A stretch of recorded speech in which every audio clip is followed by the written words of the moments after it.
Hello students, welcome to the NAP physics YouTube channel. इस class में आज हम लोग मैकेनिक्स पेपर जो DSE mathematics BSc fourth semester का है उसके लास्ट यूनिट के कुछ सिलेक्टेड टॉपिक को लेते हुए इस सीरीज को आज समराइज करेंगे, कंप्लीट करेंगे। तो स्टूडेंट, इससे पहले तक मैकेनिक्स मैथमेटिक्स के इस पेपर से रिलेटेड जो 3 यूनिट है उससे रिलेटेड 3 4 वीडियो आप लोगों को डिलीवर हो चुके हैं। और वो स्कोरिंग है, आप जितना आपको डिलीवर किया गया है उसको अच्छे से बार बार रिवाइज करते रहिए, ठीक रहेगा। यूनिट नंबर 4 अपने आप में बहुत ज़्यादा लेंदी है और खूब सारे चैप्टर्स को मिला के इसमें बनाया गया है। बाकी जैसे 1 2 3 यूनिट में सिलेबस एनईपी के अकॉर्डिंग उन्होंने कम किया था, लेकिन ऐसा लगता है यूनिट 4 में उन्होंने वो चीज़ करना भूल गए और इस यूनिट नंबर 4 में लगभग 5 6 चैप्टर मिला के एक यूनिट होता है और जो कि ठीक ठाक लेवल के वर्क करने वाले हैं। तो फिर हम आज अपने क्लास में इसमें से उन टॉपिक्स को टारगेट करेंगे जिसकी आने की प्रोबेबिलिटी ठीक ठाक रहती है या जो जनरली यूनिवर्सिटी के एग्जाम्स में एग्जामिनर अपने सिलेक्शन की प्रायोरिटीज में उस टॉपिक्स को रखता है और क्वेश्चन पूछता ही है ना। तो उस तरह से अपन एक क्लास में इस चीज को कवर करने की कोशिश करेंगे। सबसे पहले और रफली अगर मैं बोलूं कि इसके सिलेबस में क्या है, इस पर्टिकुलर यूनिट के सिलेबस में क्या क्या चीजें हैं, तो उसको सबसे पहले अपन अंडरस्टैंड करते हैं कि हमारे इस 5th यूनिट में क्या क्या चीजें। तो एक है कि मोशन इन रेजिस्टिंग मीडियम, रुकावट वाले मीडियम में कैसे किसी चीज का मोशन होता है जो कि एक्चुअली ऐसा ही होता है। जैसे आप बाइक से जा रहे हैं या बॉल को ऊपर फेंक रहे हैं या नीचे फेंक रहे हैं, तो हम लोग जनरली नॉर्मल कंडीशन में जब गति के इस रूल के अकॉर्डिंग किसी भी पार्टिकल ऑब्जेक्ट के गति के बारे में स्टडी करते हैं तो एयर के रेजिस्टेंस को भूल जाते हैं या हम लोग नेग्लेक्ट कर देते हैं कि भाई उसमें वायु का भी रेजिस्टेंस है। जैसे श्यानता पढ़ते हैं हम लोग फिजिक्स में, तो कोई द्रव्य में अगर कोई पिंड उसके परतों के अपेक्षिक परतों के बीच लगने वाले बलों को चीरता हुआ उसमें डूबते जाएगा, तो उसके गति के विरोध में एक बल लगता है जिसको श्यानता कहते हैं, तो वो भी माध्यम का एक रेजिस्टेंस है। तो उस तरह के मोशन के लिए कैसा आपका गति के नियम होंगे, कैसे हम डिस्टेंस और टाइम के बीच रिलेशन निकालेंगे, इसके ऊपर इंपॉर्टेंट इंपॉर्टेंट थ्योरम है जो कि परीक्षक बहुत प्रोबेबिलिटी से पूछता है बार बार, ठीक है। उसके बाद है आपका इसी ये ठीक ठाक एक बड़ा टॉपिक है, इस पे अपन को कुछ क्वेश्चंस करने हैं और कुछ थ्योरम्स करने हैं, तो ये हम लोग करेंगे। उसके बाद है कॉन्स्टाइनेड मोशन, भी इसी का एक प्रकार बोल सकते हैं कि रुकी आवट या किसी प्रकार की बाधा के बीच में आप गति को समझते हैं, वो है। Then motion in smooth and rough plane, ये पोलर कोऑर्डिनेट से रिलेटेड हो जाता है इसलिए थोड़ा सा ये लेंदी पड़ेगा। Motion of particle in varying mass, ये बहुत पॉपुलर एंड सेक्शन है इस यूनिट का जिससे एग्जामिनर हर साल क्वेश्चन पूछता है और प्रोबेबल थ्योरम और उसके मेन एक आध क्वेश्चन को ही रिपीट करते रहता है, तो थोड़ा सा इसको अपन देखेंगे। तो और उसके बाद सेंट्रल ऑर्बिट अपने आप में एक चैप्टर है, केपलर का लॉ ऑफ मोशन अपने आप में एक चैप्टर है, रॉकेटरी मोशन अपने आप में एक चैप्टर है और motion of particle in 3 dimensional भी अपने आप में एक चैप्टर है। मतलब कोई सेक्शन नहीं है एक चैप्टर का, ये सेपरेट सेपरेट चैप्टर्स हैं। तो टोटल अगर इसको 1 2 3 4 5 6 7 8 चैप्टर से मिलकर यूनिट बना है, तो उतना अगर मैं आपको कराते जाऊं तो बहुत समय लग जाएगा। आपका एग्जाम नजदीक है, तो हम उस सेक्शन को टारगेट करने की कोशिश करेंगे जो कि हमारे लिए कैलकुलेट करने के लिए भी इजी पड़े और हम उससे क्वेश्चन हिट कर पाए। तो किसी भी गिरे भी हालत में हम 10 नंबर इससे हिट कर लेंगे। तो उतना कंटेंट मैं आपको इस पर्टिकुलर आज के क्लास में यहाँ पे प्रोवाइड कराऊंगा और उसके आधार पे आप अपना इस पेपर का अच्छा परफॉर्मेंस कर पाएंगे फिर इतने पे। तो चलिए आगे बढ़ते हैं हम लोग। यहाँ इन 2 टॉपिक को हम कवर करेंगे, मोशन इन रेजिस्टेंस मीडियम और motion of particle of varying mass, तो दोनों रिलेटेड एक तरह से रहेगा। ठीक, चलिए इसको स्टार्ट करते हैं। तो सबसे पहले बेसिक चीजों को जानेंगे कि प्रतिरोधी या अवरोधी माध्यम में गति कहने का तात्पर्य क्या है। तो प्रतिरोधी बल वेग के समानुपाती होता है, जिससे जैसे वेग बढ़ेगा उतना ज्यादा आपको रेजिस्टेंस आपको लगने लगता है, उसके प्रोपोर्शनल होता है। जैसे आप दौड़ रहे हैं और एयर भी फ्लो हो रहा है, तो एयर फ्लो हो रहा है या आपके वातावरण में हम लोग वायु को भी मान के चलते हैं, तो जितनी तेजी से आप चलेंगे भी उतनी तेजी से वो अगेंस्ट फोर्स भी लगाएगा, एक रेजिस्टेंस फोर्स भी लगाएगा। इससे सिंपल एग्जांपल है, आप जितनी तेजी से बाइक चलाते हैं उतनी तेज हवा आपके चेहरे पे पड़ती है। जितनी तेजी से हम लोग कार में बैठ के जाते हैं तो आप विंडो खोलेंगे तो उतनी तेज अपोजिट हवा आपके कार के अंदर आती है, तो उतना ही बढ़ता है। जितना तेज हम वेग बढ़ाएंगे उतना तेज ही उसका विरोध भी बढ़ेगा। तो ये दो तरीके का है। यहाँ पे हम थ्योरम के अकॉर्डिंग जो पढ़ेंगे, जो एग्जामिनर बहुत इंपॉर्टेंट पर थ्योरम के फॉर्म में पूछता है, उसके दो वेरायटी हैं।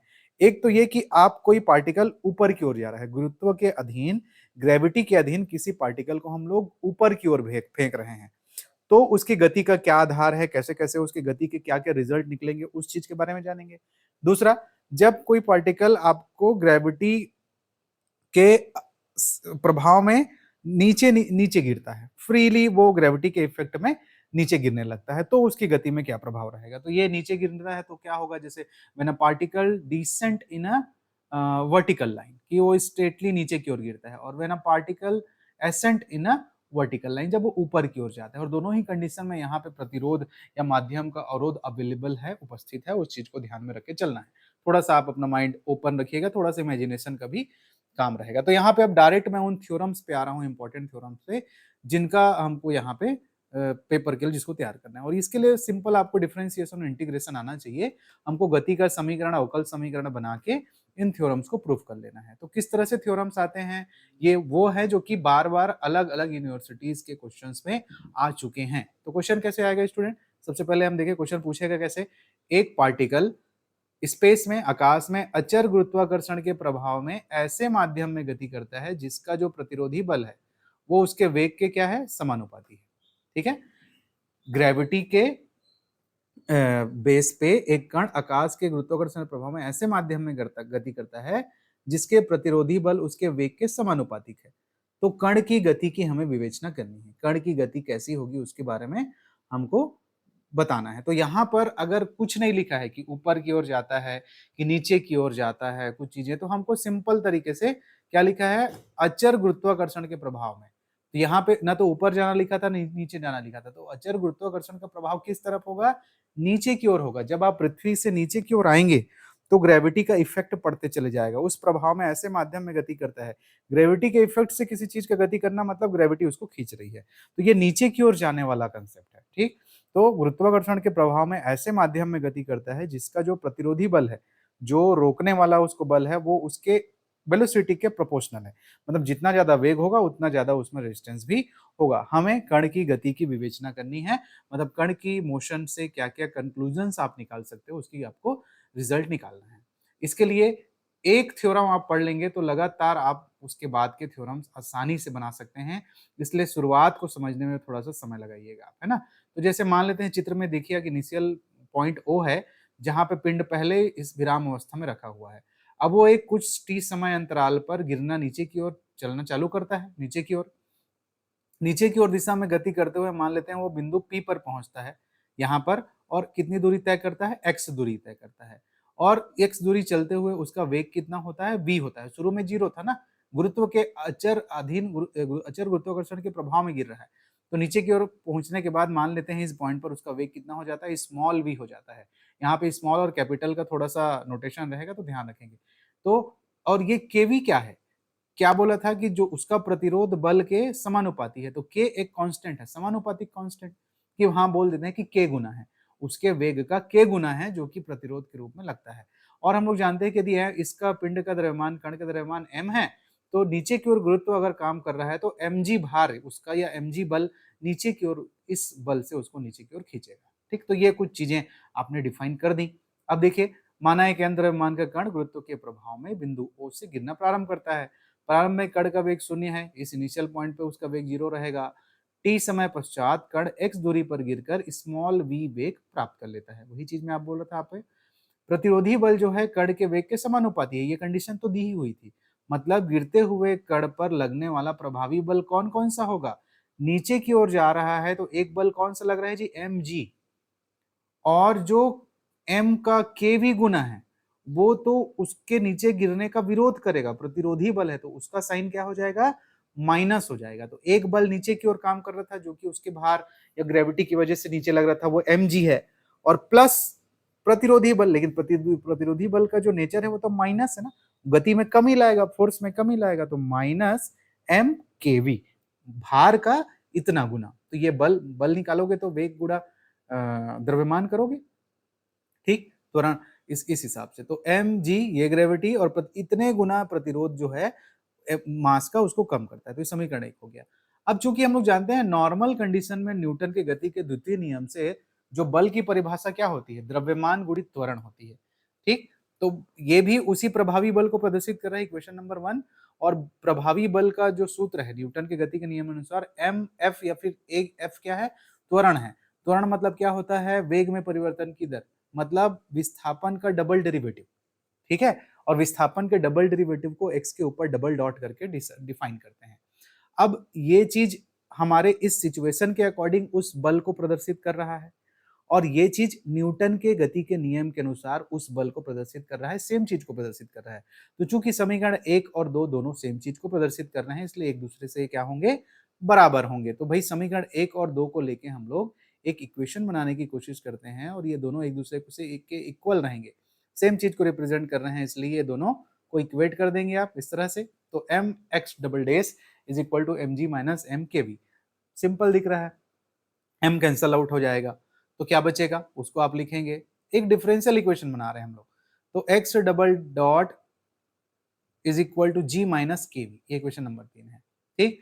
अब इस समीकरण 3 के अनुसार कण के गिरते हुए वेग के बढ़ने के साथ साथ त्वरण में क्या आती जाएगी जी, कमी आती जाएगी। जैसे जैसे वेग बढ़ते चले जाएगा, वेग बढ़ते चले जाएगा, उसका एक्सेलरेशन में कमी आती चली जाएगी। और जब आपका वो एक अल्टीमम वेलोसिटी प्राप्त कर लेगा एक डिस्टेंस पर पहुंचकर, जिसको टर्मिनल वेलोसिटी प्राप्त बोलते हैं, जिसको अंतिम वेग बोलते हैं, जिसको लास्ट वेलोसिटी बोलते हैं, उस कंडीशन में आपका एक्सेलरेशन क्या हो जाएगा, 0 हो जाएगा। तो टर्मिनल वेलोसिटी की स्थिति में, अंतिम वेग प्राप्त कर लेने की स्थिति में कण का जो त्वरण है वो क्या हो जाएगा, कम होते चले जाएगा। जैसे त्वरण कहने का क्या मतलब है, गति में परिवर्तन की दर।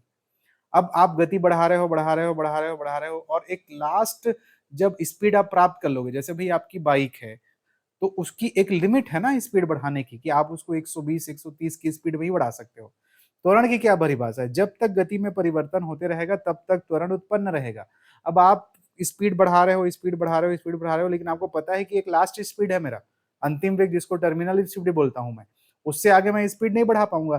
तो भाई उससे आगे जब स्पीड बढ़ा नहीं पाऊंगा तो मेरे वेग में परिवर्तन कैसे होगा, और वेग में परिवर्तन होगा नहीं तो उस कंडीशन में उस पर्टिकुलर पॉइंट पर मेरे को त्वरण नहीं मिलेगा। तो वही कहने का तात्पर्य है कि गिरते हुए कण का वेग बढ़ते बढ़ते एक एक समय पर त्वरण में क्या होगा, कमी आती जाएगी और एक समय पर वो 0 हो जाएगा। कहां पर 0 हो जाएगा, जब आप अल्टीमम वेलोसिटी प्राप्त कर लोगे, जब आप अंतिम वेग या फिर टर्मिनल वेलोसिटी प्राप्त कर लोगे। तो उस कंडीशन को अगर मैं इस समीकरण 3 में लगाऊं एक अल्टीमम के कंडीशन में, तो त्वरण एक्स डबल डेस को त्वरण बोलता हूं, मतलब 0 बराबर जी माइनस के वी, जो वी जो स्मॉल था उसके जगह अब मैं वेलोसिटी मेरा क्या बन गया, कैपिटल वी। ये कैपिटल वी है, कैपिटल वी को थोड़ा सा ऐसे लिखने की कोशिश किया हूं मैं, आप उसको ध्यान रखिएगा। तो जी माइनस के कैपिटल वी ये आ गया यहां से, और इसकी सहायता से हम इस कांस्टेंट की वैल्यू यहां पे प्राप्त कर लेंगे, जिसका मान होगा स्मॉल जी बटे कैपिटल वी। इस पर्टिकुलर थिंग को इस इक्वेशन नंबर 3 में आप रख देते हैं, मतलब हम इस कांस्टेंट की वैल्यू प्राप्त किए हैं कि क्या रखना है यहाँ पे। तो फाइनली मेरा इक्वेशन नंबर 3 कुछ इस तरीके से लिखा जाएगा, X double dot is equal to G minus G बटे कैपिटल वी इंटू वी जो है स्मॉल वी है, और जी बटे कैपिटल वी। और मैं जानता हूं एक्स डबल डॉट लिखने का तात्पर्य होता है डी टू एक्स बटे D T square, double derivative of the displacement is equal to G by capital V V minus V. यहाँ से आप अगर जी बटे वी को कैपिटल वी को कॉमन लेंगे तो यहाँ पर आपको बटे में वी आएगा, ये वाला वी यहाँ आएगा, क्योंकि जी बटे वी आप यहाँ पे नहीं कर रहे हैं इसलिए, और यहाँ पे स्मॉल बी आपका बच जाएगा। तो ये जो इक्वेशन नंबर 4 आप निकाल के लेके आए हैं, ये उस पर्टिकुलर कंडीशन में अवरोधी माध्यम के अवरोध की उपस्थिति के कंडीशन में आपकी गति का समीकरण है, गति का समीकरण है बोलूं या फिर गति का अवकल समीकरण है। अब हमको डिफरेंट कंडीशंस, डिफरेंट रिजल्ट्स इसी इक्वेशन का यूज करके निकाल के लेके आना है, और ये फाउंडेशन है। अभी तक मैंने क्या किया, कितना किया, ये हर बार हर नए थ्योरम में इसी चीज को रिपीट करना है आपको। हर जो क्वेश्चन आएगा, जो यूनिवर्सिटीज ने बार बार क्वेश्चन पूछे हैं, उसमें जो कंडीशन दिया रहेगा उसमें भी हमको चीजों को अंडरस्टैंड करके, सिचुएशन को अंडरस्टैंड करके हमको इस पर्टिकुलर एक मतलब उस स्थिति में जो जो परिस्थिति उसने क्वेश्चन में दी है, उस आधार पर हमको एक डिफरेंशियल इक्वेशन बनाना रहेगा और उस डिफरेंशियल इक्वेशन को फिर अलग-अलग तरीके से यूज करके हमको डिफरेंट एस्पेक्ट आउटपुट्स प्राप्त करने होंगे। तो ये काम यहाँ तक जो मैं किया हूँ वो सब में कॉमन रहेगा, क्योंकि मैं इस क्लास को तेजी से बढ़ाऊंगा आगे, तो इसलिए पहला ये जो थ्योरम है उसको डिटेल में बता रहा हूँ आपको। फिर जो थ्योरम आएंगे उसमें केवल कुछ साइन और नोटेशन के फर्क रहेंगे, लेकिन काम वैसे ही रहेगा, इसलिए इसको अच्छे से समझिए, ठीक है, ताकि अपन टाइम अपना बचा सकें, है ना, आपके एग्जाम के अकॉर्डिंग। तो देखिए सबसे पहले हम लोगों ने ये चीजें डिफाइन की थी। ये इक्वेशन कैसे आया, वो प्रभावी बल की वजह से ये नीचे चल रहा था और उधि माध्यम उल्टा खींच रहा था तो माइनस हो गया। और न्यूटन के नियम के अनुसार लगने वाला बल एम एफ, एफ त्वरण होता है, स्मॉल एफ है, ये होता है। अब दोनों ही सेम चीज को दिखा रहा था इसलिए इक्वेट किया हमने, एम एम कटाया तो एक समीकरण जो मिला उसमें हम लोगों ने बाउंड्री कंडीशन लगाई कि भाई हमारे इस स्थिति में ऐसा ऐसा होगा, तो उस कंडीशन से हमको कांस्टेंट की वैल्यू भी मिल गई और उसको वापस ले जाके इस इक्वेशन नंबर 3 में हमने पुट करके एक फाइनल इक्वेशन डबल डेरिवेटिव के फॉर्म में सेकंड ऑर्डर डिफरेंशियल इक्वेशन प्राप्त कर लिया जो कि गति को बताएगा। अब इस इक्वेशन को हम अलग अलग तरीके से स्टडी करके गति की विवेचना करेंगे। तो ये आपका मेन इक्वेशन है, इसको याद रखिएगा, ठीक। तो कैसे इसको अब काम करेंगे, कैसे रिजल्ट निकालना है। गति की विवेचना कहने का मतलब है हमको 3 चीजें निकालनी होती हैं। उसमें सबसे पहला चीज है वेग तथा दूरी के बीच संबंध। भाई गति के 3 समीकरण है ना, आप जानते हैं गति के 3 समीकरण आप लोग जानते हैं क्या होता है जी। एक तो होता है आपका आपका जो सिंपल सिंपल जो आप लोग पढ़ते हैं, जो s is equal to U T plus half A T square, है ना, V square is equal to U square plus 2as, V is equal to U plus A T. तो ये तीनों समीकरण क्या है, नॉर्मल कंडीशन में है। हम जो निकालेंगे कंडीशन, ये रिलेशन, वो हमारा इस रेजिस्टेंस वाले कंडीशन में है ना। ये सब पढ़ते हैं आप, इनकी बात कर रहा हूं, ये बेसिक है। U T plus half A T square, और एक और होता है V square is equal to U square plus 2a। इसमें भी अगर मैं सही हूँ, अगर तीनों मैंने सही लिखा हो तो कुछ आपको याद आ गया होगा मैं किस बारे में बात करना चाहता हूँ। इस तरह के 3 समीकरण आप पढ़ते आ रहे हैं गति के। तो अब ये देखिए पहला समीकरण क्या बताता है, अंतिम वेग त्वरण समय के बीच संबंध है। ये चली गई दूरी, इससे आप इससे अंतिम वेग निकाल सकते हो, इससे चली गई दूरी निकाल सकते हो, इससे अंतिम वेग और विस्थापन के बीच संबंध आप निकाल सकते हो। तो कुछ ऐसी चीजें हम इस रेजिस्टेंस मीडियम के लिए निकाल रहे हैं। तो सबसे पहला जो आप हर बार निकालेंगे, हर बार, बार बार बोल रहा हूं मैं, हर थ्योरम में ये चीज निकालना है कि वेग और दूरी के बीच संबंध, मतलब वेग कौन है जी, स्मॉल वी, और दूरी क्या है जी, कितना दूरी चले हैं इसमें, x दूरी चले हैं, तो इनके बीच संबंध, मतलब relation between velocity and distance कैसे निकलेगा। ये इक्वेशन आप डिराइव करके लेके आए थे अभी, d2x/dt square is equal to small g बटे capital B v minus v। ये इक्वेशन नंबर 4 है आपका, ये जो हमने डिराइव करके लेके आए, इसी से इस्तेमाल करेंगे इसी को। तो कैसे निकलेगा, अब आप देखिए ये जो इस तरफ इस एक्सप्रेशन में d2x/dt स्क्वायर लिखा है, उसको मैं ऐसे एडजस्ट कर सकता हूँ। कैसे एडजस्ट कर सकता हूँ, अगर मैं एक बार लिख लूं dx बटे dt, और एक ठो और जो dx बटा dt बचेगा उसको मैं लिख लूंगा d बटे dx और dx बटा dt। आखिर में ये dx dx कटेगा आपका, और ये d बटे dt ही बचेगा, और इसको जब रिवर्स करोगे तो ये मिल जाएगा। तो हमने इसको थोड़ा सा एडजस्ट करने के लिए ऐसा लिखा कि dx बटे dt और d बटे dx और dx बटा dt। तो ऐसा एडजस्ट कर सकते हैं। अब ऐसा जब एडजस्ट आप करोगे तो उसमें आपको कुछ चीजें प्राप्त होंगी।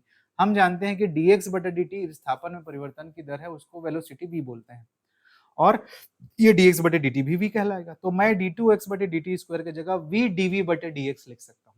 ऐसा क्यों किया मैंने, क्यों परिवर्तन किया, क्योंकि मेरा टारगेट ही है, मैं वेलोसिटी और वेग के बीच, डिस्टेंस के बीच निकालना चाहता हूँ। तो टाइम को एलिमिनेट करना पड़ेगा मेरे को, मेरे इस समीकरण से टी टाइम है उसको एलिमिनेट करना पड़ेगा। मतलब मैं बात करूं सिर्फ वेलोसिटी और डिस्टेंस की, तो मैंने इस d2x/dt स्क्वायर को स्मॉल v इंटू dv बटे dx स्मॉल में बदल लिया। तो इसको याद करके रखेंगे आप हमेशा कि कहीं पर भी इस पर्टिकुलर यूनिट का क्वेश्चन आप बना रहे हैं तो आपको d2x बटे dt स्क्वायर की जगह v इंटू dv बटे dx भी लिखा जा सकता है।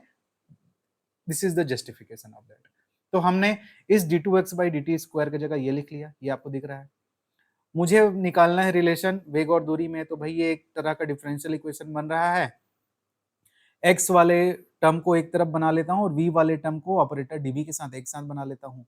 तो सिंपल है, ये g बटे v को इस तरफ है तो dx ऑपरेटर यहाँ आ गया, ये v capital V minus small v यहाँ नीचे चला गया, लिख ऐसे लिए हैं, कोई दिक्कत नहीं। दोनों पक्षों का इंटीग्रेशन कर दोगे तो ये माइनस g बटे कैपिटल V dx और इंटीग्रेशन प्लस एक कांस्टेंट लग जाएगा जब भी इंटीग्रेशन होता है तो, और इंटीग्रेशन करने के लिए इस dx का x हो जाएगा। ऐसा जब भी होता है इंटीग्रेशन में तो हम लोगों को थोड़ा सा एडजस्ट करना पड़ता है और उस तरीके से v को जोड़े हैं और v को घटाए हैं कैपिटल को यहाँ पर, है ना, कि v एक बार जोड़ा गया घटाया गया, दोनों को बटे में करके आप दो पद प्राप्त करेंगे जो कि आगे इंटीग्रेशन होके आपको इस तरह के पद मिलेगा। एक बार हो गया डीवी मिलेगा माइनस में, ये माइनस बाहर लिए हैं ना उसको एडजस्ट करने के लिए, कंफ्यूज मत होइएगा, ठीक, ये वाला टर्म ध्यान रखिएगा। इस चीज को सेटअप करने के लिए यहाँ पर माइनस उसमें सेट किया गया है पक्षांतर करने के लिए, ठीक है। तो यहाँ पर माइनस डीवी प्लस ये माइनस ये वाला जो डिवाइड होकर एक पद आए रहता आपके लिए ये वाला, उसके लिए ये माइनस से माइनस ये प्लस हो जाएगा और v ये वाला भी बचेगा एक 1 अपॉन आपका v plus B DV plus C, ठीक। तो फाइनली आपको इंटीग्रेशन के बाद यहां मिलेगा small v minus capital V 1 upon capital V minus V। देखो स्मॉल v वेरिएबल है और कैपिटल V कांस्टेंट है, क्योंकि कैपिटल V आपका लास्ट वेलोसिटी है और लास्ट वेलोसिटी जो है बढ़ता घटता नहीं है, वो अल्टीमम पॉइंट है, मतलब कांस्टेंट है, तो वो इंटीग्रेशन से बाहर हो जाएगा कैपिटल V। स्मॉल v होगा क्योंकि वो वेरी करेगा, तो स्मॉल v माइनस यहाँ पर आप इसको 1 अपॉन एक्स का इंटीग्रेशन लॉग एक्स होता है लेकिन फलन का फलन है, तो फिर v का 0 माइनस v का -1 भी आएगा, उसकी वजह से ये माइनस है और प्लस एक कांस्टेंट c, ठीक। तो यहाँ तक इंटीग्रेशन किए। अब इसमें थोड़ा सा बाउंड्री कंडीशन हमको लगाना है। क्या बाउंड्री कंडीशन लगेगा कि जब आप शुरुआती बिंदु पर थे, जब इनिशियल पॉइंट ओ पर थे जहां से कण गिरना शुरू कर रहा था, तो वहां पर तो वो कोई दूरी नहीं चला था, इनिशियल पॉइंट पर x बराबर 0 था, चली गई दूरी 0 थी और उस समय तो वो कोई वेग भी प्राप्त किया था, तो स्मॉल v भी उसकी क्या थी 0 थी। तो उस कंडीशन में इनिशियल पॉइंट पर हम इस पर्टिकुलर एक्सप्रेशन में x 0 और स्मॉल v 0 रखेंगे, तो finally you have this type, in this side you have a 0 is equal to ये 0 हो जाएगा minus V log capital V, इस स्मॉल v को 0 रखेंगे तो इस कांस्टेंट c का मान आपको मिल जाएगा। क्या मिल जाएगा?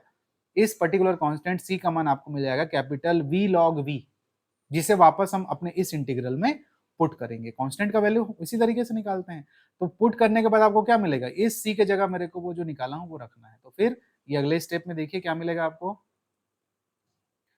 ये g बटे x g बटे V X is equal to minus V log V minus V plus V log V. आप जानते हैं इन दोनों पदों को हम लोग लॉग m बटे n बना के लिख सकते हैं और ये माइनस वी इधर लिख लूंगा, तो मैंने इन दोनों के साथ ऐसा किया, ये इधर आ गया।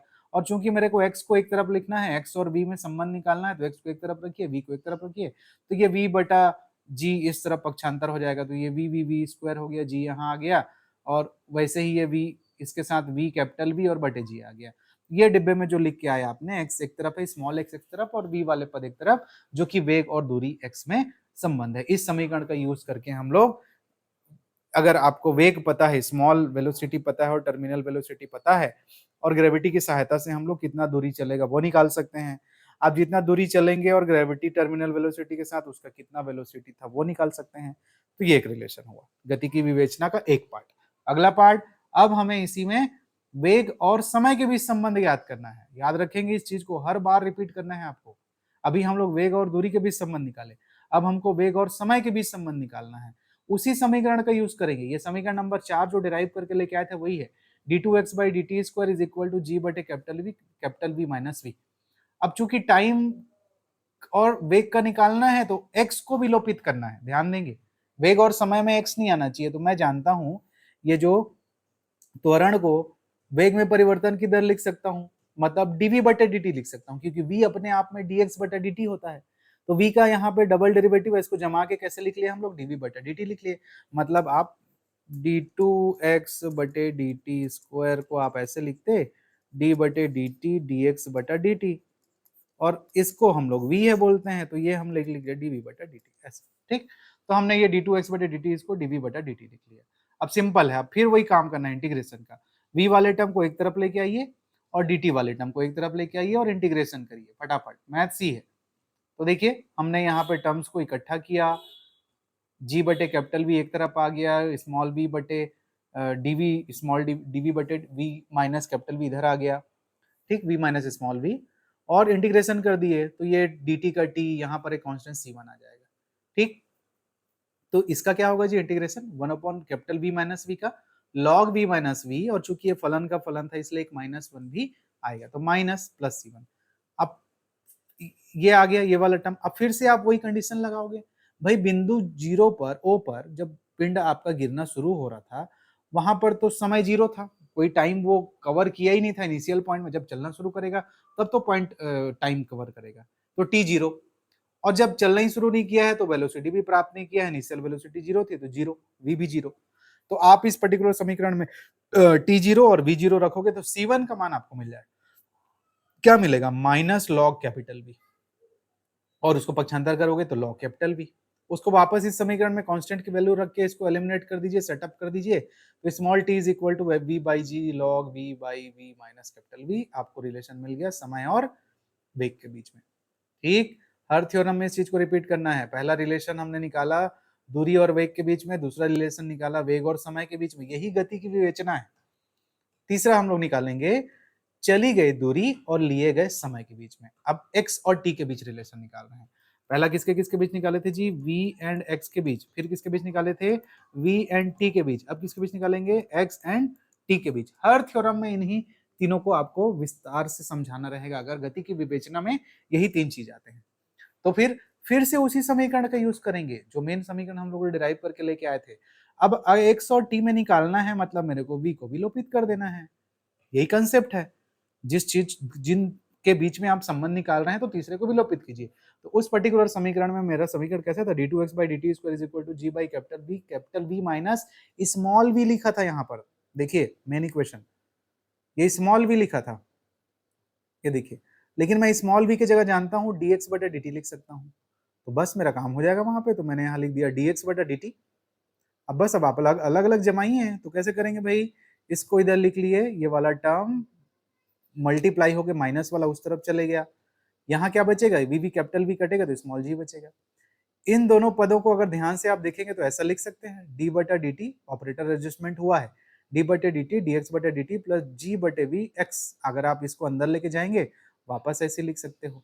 अब अगर यहाँ पर मैं इसको अलग अलग करूं, टी के सापेक्ष में समाकलन करूं, तो ये डी टी ऑपरेटर इस तरफ चले जाएगा और ये बचेगा, तो ये वाला डी एक्स बटा डी टी यहाँ का प्लस जी बटा वी एक्स ये वैसे ही रहेगा टी के सापेक्ष समाकलन करने के लिए, और इधर का ये ऑपरेटर कटेगा दोनों तरफ का, और यहाँ जी टी कुछ नहीं है मतलब टी आएगा और प्लस सी टू।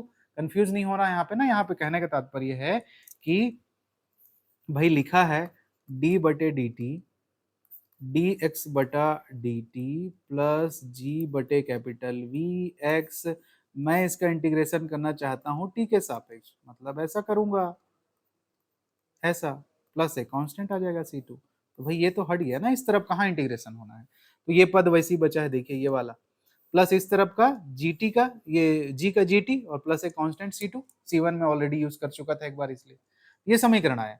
अब फिर से इनिशियल कंडीशन में बताइए, सोचिए क्या होगा भाई, टाइम जीरो रहेगा, तो टाइम जीरो रहेगा तो दूरी भी नहीं मिलेगा, दूरी भी नहीं चलेगा और वेलोसिटी भी प्राप्त नहीं करेगा, तो यहाँ पे रखोगे तो फाइनली आपको C2 का मान क्या मिल जाएगा, जीरो मिल जाएगा, ठीक। अब ये जीरो मिल जाएगा, उसको वापस यहाँ पे C2 पे रख दोगे तो अभी आपको क्या मिला, डी एक्स बटा डी टी प्लस जी बटे capital V X is equal to G T. संबंध तभी कहलाएगा जब डिफरेंशिएशन का टर्म हट जाएगा, अभी आपका ये डिफरेंशिएशन का टर्म हटा नहीं है, डबल डेरिवेटिव था, तो अभी चूंकि ये एक x के पदों में एक रैखिक अवकल समीकरण के रूप में दिख रहा है मेरे को, इसको और हल करना पड़ेगा, यस इसको और सिंप्लीफाई करना पड़ेगा, तो समीकरण x के पदों में एक रैखिक अवकल समीकरण है ये, जिसका हल निम्न प्रकार से हम प्राप्त करेंगे। और रैखिक अवकल समीकरण हल करने का क्या नियम है जी, छोटे क्लासेस से आप पढ़ते आ रहे हैं, IF निकालते हैं और CF निकालते हैं और कंप्लीट हल निकालते हैं, तो dy by D X plus P X is equal to Q का जो होता है रैखिक अवकल समीकरण उसी रूप में है, तो भाई ये आपका dy by D X plus P X is equal to Q के रूप में है, क्यू की जगह जी टी है और p के जगह g बटे कैपिटल v है, तो IF कैसे निकलेगा, e की पावर में p dx होता है, लेकिन हमारा ऑपरेटर यहाँ dt है तो dt में चलेगा, तो मुझे इतना उम्मीद है कि आपको ये रैखिक अवकल समीकरण हल करना आता है। तो हमने IF निकाल लिया ऐसे, तो फिर पूर्ण हल या व्यापक हल क्या से होता है जी, x into E to the I F is equal to integration q into I F plus constant. तो भाई q हमारा gt था और आई एफ की जगह ई टू दी पावर gt बटे कैपिटल v आया था dt में प्लस c3 कॉन्स्टेंट। अब यहाँ पे जब आप देखेंगे तो ये दो पदों का मल्टीप्लीकेशन है समाकलन के रूप में, तो खंड समाकलन लगेगा। तो पहला फलन t वैसे ही था, दूसरे का आप समाकलन करेंगे तो e to the power gt by v का e to the power gt by v होगा और बटे में g स्मॉल g बटे कैपिटल v आएगा, जो कि पलट कर कैपिटल v बटे g लिख लूंगा, माइनस t का अवकलन होगा t के रिस्पेक्ट में, तो dt बटे d बटे dt t1 हो जाएगा और इसका एक बार समाकलन करोगे तो ये आएगा और इंटू 1 करके फिर एक बार का बचा रहेगा, जिसको फिर एक बार समाकलन करोगे का समाकलन करोगे तो ये स्क्वायर हो जाएगा, ये पद एक जी कट जाएगा यहाँ से, ये बाहर वाले पद से ये वाला जी, लेकिन v का स्क्वायर बच जाएगा, तो ये आ गया और कांस्टेंट c3। अब यहाँ पर भी आपको इनिशियल कंडीशन लगा देना है कि एट पॉइंट 0 जब वो गिरना स्टार्ट कर रहा था भाई, तो आपका t 0 था, समय 0 था, तो दूरी भी 0 था, तो यहाँ से x 0 t 0, ठीक। तो फाइनली c3 का मान, और यहाँ पे t 0 तो e की पावर 0 इज इक्वल टू 1, तो फाइनली c3 कांस्टेंट का मान आपको v square by small g मिल जाएगा। इसको ले जाके इस पर्टिकुलर समीकरण इसी में रख देंगे, ठीक। तो अब आप फाइनल रिलेशन की ओर पहुंचेंगे। तो ये एक तरफ ये था, आपने कांस्टेंट की जगह ये v स्क्वायर बटे g रख दिया, इन दोनों में आप कॉमन निकालेंगे तो ये इस तरह से सेटअप होगा और फाइनली कॉमन वगैरह निकाल के इस दोनों तरफ से e to the power gt बटे कैपिटल v को कटा दोगे तो आपको ये रिलेशन मिल जाएगा। ये समझ में आ जाएगा आपको स्टेप, मेथड सिंपल सिंप्लीफिकेशन ही है। तो जो निकल के आया वो x और t में संबंध है। तो ये थ्योरम था जो जनरली परीक्षा में पूछेगा आपसे, तो इतना करके आना है आपको, ये 10 नंबर के लायक है ना, कि एक कण आकाश में अचर गुरुत्वाकर्षण के प्रभाव में ऐसे माध्यम में गति करता है जिसका प्रतिरोधी बल उसके वेग के समानुपाती है, तो कण की गति की विवेचना कीजिए, ठीक। दूसरा, अब इसी का एक वैरायटी कैसे चेंज करेगा आपका एग्जामिनर, इसको तो डिटेल में मैंने समझाया, बहुत अच्छे से आप इसको समझिएगा और तीनों रिलेशन निकाल के लेके आना है। अब इसमें वैरायटी कैसे चेंज होगी, कैसे बन के आएगी, कैसे उसको समझना है, ये प्रमेय देखिए। प्रमेय, इसको ही प्रमेय ऐसे पूछेगा कि जब गुरुत्वीय आकर्षण में कोई कण ऊर्ध्वाधर वेग से ऊपर की ओर प्रक्षेपित किया जाता है, क्या लिखा है जी, ऊर्ध्वाधर u वेग से, कैपिटल U वेग से ऊपर की ओर फेंक रहे हो। इससे पहले क्या था, अचर गुरुत्वाकर्षण के प्रभाव में गति कर रहा है, मतलब नीचे गिर रहा था।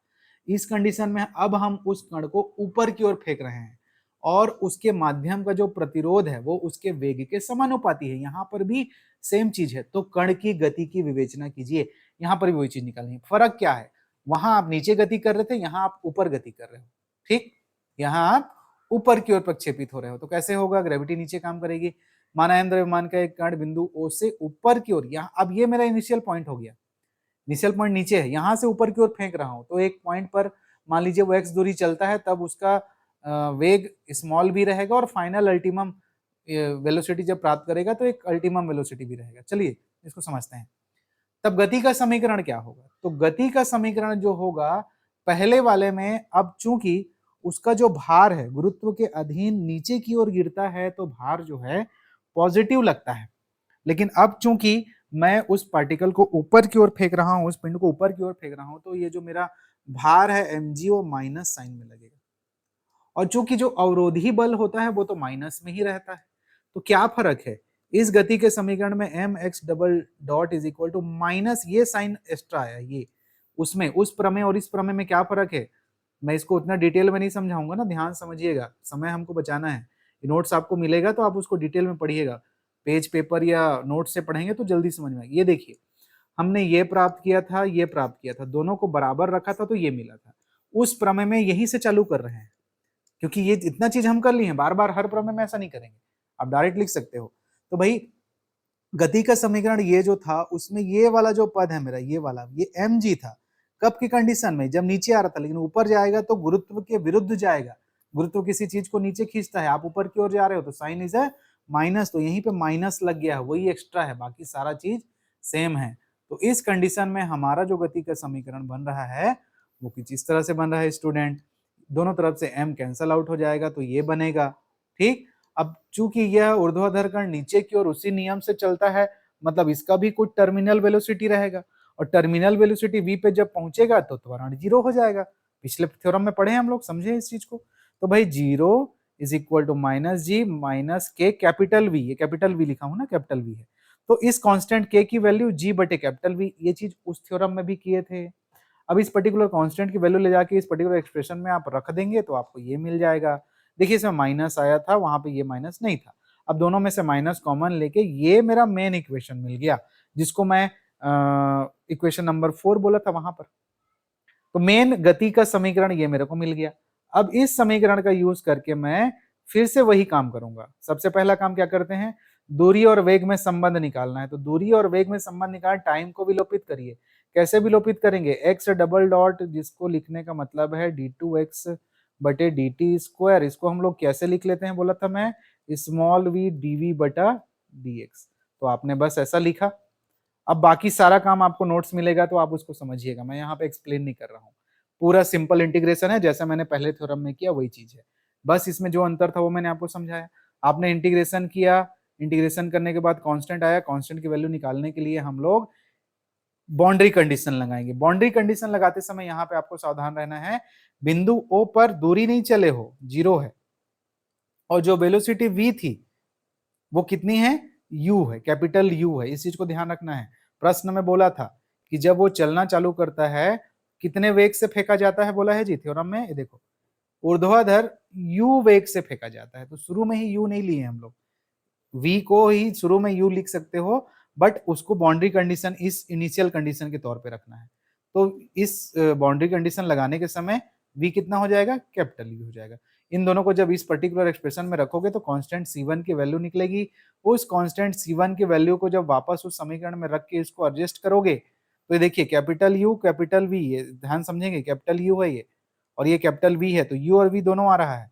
तो इनिशियल कंडीशन बाउंड्री कंडीशन लगा के आपको कांस्टेंट की वैल्यू में कैपिटल U और कैपिटल U ये सब मिलेगा। और देन आपने जो एक ये अलजेब्रा सेटअप करेंगे तो ये एक रिलेशन मिलेगा। मैं उतना डिटेल पे एक एक स्टेप नहीं समझा रहा हूँ, नोट से आप डिटेल में पीडीएफ देख के समझ लीजिएगा। फिर दूसरा क्या करते हैं जी, वेग और समय के बीच संबंध निकालना है, v और t के बीच। तो किसको विलोपित करना है, x को विलोपित करना है। वही काम वहां पर भी किए थे हम लोग। हम लोग क्या किए थे, x डबल डॉट को हम लोग क्या लिख सकते हैं, dv बटा dt, जिसमें x आएगा ही नहीं। अब फिर आप अलग अलग करिएगा, इंटीग्रेशन करिएगा, कांस्टेंट आएगा। ठीक, कांस्टेंट आएगा तो उसके लिए इनिशियल कंडीशन में t जब 0 है तो स्मॉल v क्या होता है, कैपिटल U होता है, प्रमेय में दिया था। तो आप ये पुट करके कांस्टेंट c2 की वैल्यू पाओगे, कांस्टेंट c2 की वैल्यू प्राप्त करके पुट करके आप ये रिलेशन पा जाओगे, बन जाएगा ये वाला, निकल जाएगा। फिर अगला क्या निकालते हैं जी, गति की विवेचना में प्राप्त की गई ऊंचाई, या फिर मैं क्या कहूं, चली गई दूरी। जब ऊपर की ओर जाते हैं तो चली गई दूरी को हाइट बोल देते हैं, तो h भी बोल सकता हूं। और समय के बीच संबंध, तो मेरे को कुल मिला के v को विलोपित करना है। v को विलोपित करना है तो मैं सिंपल dx बटा dt लिख सकता हूं इसको इस तरह से। कहां से, हमने इसी समीकरण से चालू कर लिया इसको, देखिए इस समीकरण से, ये जो समीकरण रिजल्ट निकल के आया है ना, इसी का उपयोग किया है। थोड़ी थोड़ी चीजें चेंज होती हैं, इसको ध्यान रखना है आपको। इस पर्टिकुलर v को मैं लिख सकता हूं dx बटा dt, इसका यूज कर रहा है यहाँ पे आगे के लिए। इन चीजों पे आपको सावधान रहना है। तो उस पर्टिकुलर समीकरण में dx बटे dt कर लिया, x एक तरफ कर लिया, बाकी चीजें एक तरफ कर लिया, और आपने इंटीग्रेशन वगैरह लगा दिया। ठीक, तो इंटीग्रेशन पुट आउट करके ये आपको कुछ एक्सप्रेशन मिलेगा, जिसमें फिर से आप बाउंड्री कंडीशन लगाओगे कि भाई शुरुआत के समय पर t0 है तो दूरी भी तो नीचे है, दूरी भी आपका क्या रहेगा, 0 रहेगा। तो वो पुट करके आपको कांस्टेंट c3 की वैल्यू मिल जाएगी, जिसको पुट करके आप ये रिलेशन निकाल सकते हो। क्या फर्क था आपको अच्छे से समझ में आ गया होगा, एक माइनस साइन का फर्क था, और इनिशियल कंडीशन पे small v is equal to capital U लेते हैं वो आपको। ठीक है, चलिए अब मैं फिर से आपको एक थ्योरम इसी में जो पॉपुलर है पूछा जाता है उसको बता रहा हूं। सेम चीज है, अंतर क्या है उसको समझिएगा। यदि कोई कण ऊर्ध्वाधर गुरुत्व के अंतर्गत, मतलब नीचे की ओर, जब भी बोलेगा गुरुत्व के अंतर्गत चल रहा है मतलब नीचे की ओर, अवरोधी माध्यम में जिसका अवरोध वेग के वर्ग के समानुपाती है, ध्यान देंगे इससे पहले वाले प्रमेय में वेग के समानुपाती था। यहां पर हम पहले थ्योरम को स्टडी कर रहे हैं, बट हमारा कंडीशन ये है कि अब हमारा अवरोध वेग के वर्ग के समानुपाती है। ये सारा चीज जो आप पढ़ रहे हैं ये डिफेंस में बहुत ज्यादा यूज होता है। जितने भी मिसाइल्स, ड्रोन तो नहीं कहूंगा, जितने भी मिसाइल्स वगैरह जितने भी उनका जो ट्रेजेक्ट्री होता है वो सब में ये मैकेनिक्स काम आता है। ठीक है, तो वेलोसिटी के स्क्वायर के जितना और स्पीड में अगर उसको चलना है, अगर अवरोध उस लेवल का है तो फिर हमको गति के विवेचना करनी है। तो गति की याद कीजिए जब कण विराम से गिरना प्रारंभ करता है। तो यहाँ पे क्या सिचुएशन है, पहला थ्योरम है, क्या बदला, अवरोध वहां पर के वी था, बी इंटू के था, यहां पर अवरोध के इंटू वी स्क्वायर है। तो गति का समीकरण कैसे बन जाएगा, एम जी माइनस एम के वी जो लिखे थे वहां पर एम के वी स्क्वायर हो जाएगा, वी स्क्वायर, बस पहला थ्योरम। फिर पूरा हूबहू सेम है। तो अब हमने गति का समीकरण प्राप्त कर लिया न्यूटन की गति के नियम से दोनों को बराबर करके, तो ये समीकरण मिल गया आपको ये। अब इसमें आप बाउंड्री कंडीशन लगा दोगे कि भाई टर्मिनल वेलोसिटी जब प्राप्त करेगा वो तो त्वरण जीरो हो जाएगा। सेम वही चीज कि जब टर्मिनल वेलोसिटी प्राप्त करेगा त्वरण जीरो हो जाएगा। उस कंडीशन में रख के के की वैल्यू आप निकाल लोगे या के बटे जी की वैल्यू निकाल लोगे। देखिए जरा यहाँ पर ये के बटे जी की वैल्यू आपको मिल जाएगी वहां पर, जिसका मान मिलेगा आपको कैपिटल वी स्क्वायर टर्मिनल में। उसको रख दोगे तो आपका मेन अवकल समीकरण प्राप्त हो जाएगा, गति का अवकल समीकरण प्राप्त हो जाएगा। ठीक, अब फिर से वही चीज रिपीट करना है, आपको निकालना है वेग तथा विस्थापन में संबंध। मतलब अब आप सीख गए हैं कि d2x बटे dt स्क्वायर को मैं v इंटू dv बटे dx लिख लेता हूँ। लिख लिए, इस तरफ का टर्म वैसे ही था। अब सिंपल आप अलग अलग करिए, इसको एडजस्ट करके ऐसा, और दोनों पक्षों का इंटीग्रेशन करिए। कांस्टेंट जब भी आता है तो आप बाउंड्री कंडीशन लगाइए। मुझे पता है कि ऊपर से नीचे की ओर गिरने वाली गति का स्टडी कर रहा हूँ, तो इनिशियल कंडीशन में दूरी भी जीरो रहेगी, वेलोसिटी भी जीरो रहेगी। पुट करूंगा, कांस्टेंट c1 की वैल्यू मिल जाएगी। उसे इस पर्टिकुलर एक्सप्रेशन में फिर से जब कांस्टेंट c1 की वैल्यू में पुट करूंगा तो फिर मेरे को इस तरह का एक्सप्रेशन मिलेगा, जिसको एडजस्ट करके आप ये एक्सप्रेशन प्राप्त करेंगे। मैं स्टेप्स को डिटेल में वर्णन नहीं कर रहा हूं, आप आसानी से समझ लीजिएगा, पीडीएफ आपको मिल जाएगा तो उसमें आप स्टेप्स कैलकुलेट कर लीजिएगा। ठीक है, फिर वेग और समय के बीच संबंध में हम लोग क्या करते हैं, d2x by D T square is equal to G one minus V square by capital V square में इसको ऐसा एडजस्ट कर लेते हैं। क्या लिख लेते हैं जी, dv बटा dt लिख लेते हैं, x को विलोपित कर लेते हैं। फिर से वही सारा काम रिपीट करेंगे, इनिशियल कंडीशन लगाएंगे, आपको ये चीज मिलेगा। और यहाँ पे एक हाइपरबोलिक फंक्शन आ रहा है, ध्यान देंगे। This is the formula for 1 upon capital V, this is 10 inverse hyperbolic small v by v, इसको लिख सकते हैं ऐसा। तो या तो लॉग के फॉर्म में आप लिखते हैं या फिर उसको इस तरह से लिखते हैं। तो ध्यान रखिएगा ये अपने आप में एक पर्टिकुलर इंटीग्रल का फॉर्मूला होता है, तो कंफ्यूज नहीं होंगे। ठीक है, आफ्टर दैट तो जी में जी टी बाई ये पर्टिकुलर एक्सप्रेशन आपको सॉल्व हो के ये मिलने वाला है। ठीक है, ये इनवर्स फंक्शन इधर आके पॉजिटिव हुआ है ना, ध्यान दीजिएगा, कंफ्यूज नहीं होगा। आप थोड़ा सा पेन रफ पे चलाइएगा तो आपको समझ में आ जाएगा। मैं वीडियो के लेंथ को बचाना चाहता हूँ, अदरवाइज ये बहुत बल्कि क्लास हो जाएगा। इस दो टॉपिक के लिए ही 30-35 सीट बनाने पड़े हैं, तो ये यूनिट अपने आप में लेंदी है और बड़ा भी है। तो थोड़ा सा कॉमन सेंस से अपन चलें कि आपको थोड़ा कम भी देखना पड़े और आपको पीडीएफ मिले तो आप उससे अपना स्पीड बना लें, है ना। तो इसको इधर लेके आए तो v का फॉर्म इधर आ गया, ये v बाई वी बचेगा ऐसा, और फिर वहां से small v is equal to capital V ऐसा। तो ये निकल गया, ये रिलेशन हो गया। दूरी समय के बीच संबंध निकालते हैं तो क्या करते हैं, अब आपको पता है, हम इसी एक्सप्रेशन का, ऊपर वाले एक्सप्रेशन का यूज कर लेंगे। कौन सा एक्सप्रेशन का यूज कर लेंगे, देखिए जरा, यहाँ पर जो पर्टिकुलर निकल के आया है इसका यूज कर लेंगे, इसका। तो ये हर थ्योरम में थोड़ी थोड़ी चेंजेस है, उसको आपको लैंडमार्क जैसे याद करके चलना है कि हाँ भाई, जैसे आप लंबे रास्ते पे जा रहे हो तो बीच में रास्ता भूल ना जाऊं करके कुछ चीजें याद करके चलते हैं ना, कि यहाँ पे मोड़ था, वहां पे ट्रांसफार्मर है, वहां पे ये वाला खंबा है, झंडा है। तो भाई उस हिसाब से आपको ये चीजों को याद करके रखना है। हर थ्योरम में ये छोटी छोटी चीजें हैं कि वो वाला आएगा, स्क्वायर वाला गिरने वाला आएगा तो कहाँ पे याद करके चलना है, जब ऊपर की ओर जाने वाला अगर वो थ्योरम लिखा है तो कैसे लिखना है वो चीज। तो यहाँ पे उस पर्टिकुलर एक्सप्रेशन का यूज करके यहाँ पर अलग अलग फॉर्म में v को विलोपित करके इसने इंटीग्रल किया है। आप स्टेप्स पीडीएफ में देखिएगा, आपको इजिली समझ में आ जाएगा। ठीक, ये सारे स्टेप आप समझ में आ जाएगा। आप बहुत दिनों से इंटीग्रेशन सॉल्व करते आ रहे हैं, इजिली बन जाएगा। तो ये रिजल्ट हो गया। अब यही थ्योरम और कैसे पूछ सकता है जी, सेम थ्योरम पूछ सकता है कि जब आप ऊपर की ओर जा रहे हो, ऊपर की ओर फेंका जा रहा है आपको, और आपका जो अवरोध है वो वेग के वर्ग के समानुपाती है, तो उस कंडीशन में आपका एक्सप्रेशन अवकल समीकरण ऐसे हो जाएगा, यहां पे माइनस आ जाएगा, क्योंकि अवरोधी बल के आधार पर ऊपर की ओर फेंकोगे तो भी माइनस होता है। तो देखिए मैं इस एक्सप्रेशन की बात कर रहा हूं, ये जो मेरा मेन एक्सप्रेशन है ये वाला, इसमें अगर मैं इसको ऊपर की ओर जाऊं तो यहां माइनस आ जाएगा ना, क्योंकि ये भी माइनस लगेगा ऐसे करके। और फिर सारा चीज सेम रहेगा। तो उसका डिटेल सॉल्यूशन मैं नहीं दिया हूँ, और वो तीसरे वैरायटी में आता है एक बुक में भी, इसलिए एग्जामिनर भी पूछेगा तो इन फ्रंट को पूछता है, बट आप बना सकते हैं, कोई बड़ी चीज नहीं है। आपने कॉमन सेंस अपने दिमाग में आपने फिट कर लिया है, तो बाकी सारा चीज है, रिपीट प्रोसेस है और कुछ नहीं। तो यहां तक ये थ्योरम हुआ, जिसमें 4 थ्योरम हम बोल सकते हैं। एक, वेग के प्रोपोर्शनल है, नीचे की ओर गिरता है। वेग के प्रोपोर्शनल है, ऊपर की ओर जाता है। अवरोध वेग के वर्ग के प्रोपोर्शनल है, नीचे की ओर आता है। और अवरोध वेग के प्रोपोर्शनल है, सॉरी, वेग के वर्ग के प्रोपोर्शनल है और ऊपर की ओर जाता है। तो ये 4 थ्योरम्स होते हैं, जिसमें से मैं ये मानता हूं कि डेफिनेटली कोई एक आपको आपके पेपर में रिफ्लेक्ट हो ही जाना चाहिए। पॉपुलर है क्योंकि ये, है ना। ठीक, अब इस आधार पे थ्योरम थोड़ा बड़ा हो जाता है कैलकुलेशन के अकॉर्डिंग, इसलिए छोटे छोटे क्वेश्चन है जो कि पेपर में बहुत बार आए हैं, इंपॉर्टेंट है। और मैकेनिक्स के पेपर रिपीट होते हैं क्वेश्चन, मैंने आपको बहुत पहले ही स्टूडेंट्स आप लोगों को हिंट किया है कि इस पेपर के क्वेश्चन जो है रिपीट होते हैं। एग्जामिनर थोड़े से इसमें हैवी और बल्कि है करके उन चीजों को रिपीट करते हैं। तो मैं 2-3 क्वेश्चन यहाँ पे आपको कराता हूँ जो कि बहुत बार पेपर में पूछे गए हैं और बहुत ईजी तरीके से समझ में आ जाएगा।